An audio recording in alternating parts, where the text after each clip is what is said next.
नमस्कार.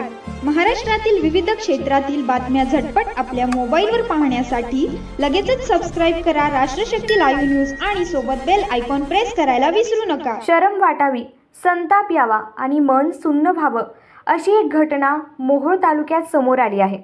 एक तरुणी फक्त वैद्यकीय प्रमाणपत्रासाठी आरोग्य केंद्रात गेली होती, पण डॉक्टरच्या वेशात लपलेला भस्मासूर तिच्यावर लज्जास्पद वर्तन करत असल्याचं समोर आलं आहे.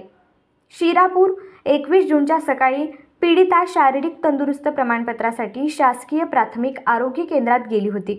मात्र तपासणीच्या नावाखाली त्या तरुणीवर स्त्री मनास लज्जा उत्पन्न होईल असं कृत्य केलं गेलं. डॉक्टर अमित रमेश गायकवाड वय 42 हा आरोपी सध्या पोलिसांच्या ताब्यात आहे.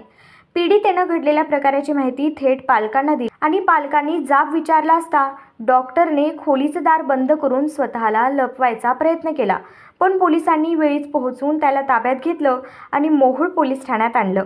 सध्या गुन्हा दाखल झालेला असून सहाय्यक पोलीस निरीक्षक कर्णेवाड अधिक तपास करत आहेत. प्रश्न असा आहे की शासकीय दवाखान्यातच जर स्त्रीचं संरक्षण नसेल तर तिने विश्वास ठेवायचा कुठे? डॉक्टरच्या वेशात लपलेला हा शोषक किती जणांवर असा अन्याय करत राहिला असेल?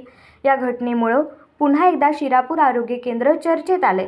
पण आता चर्चेपेक्षा उत्तर हवीत आणि दोषींवर कठोर कारवाई हवी. ही केवळ एका तरुणीची वेदना नाही, हा संपूर्ण व्यवस्थेवरचा थेट आरोप आहे.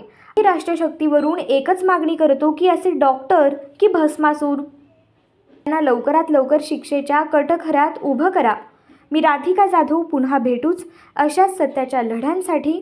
तोपर्यंत डोळे उघडे ठेवा आणि आवाज बुलंद ठेवा, कारण हे आहे राष्ट्रशक्ती लाईव्ह न्यूज.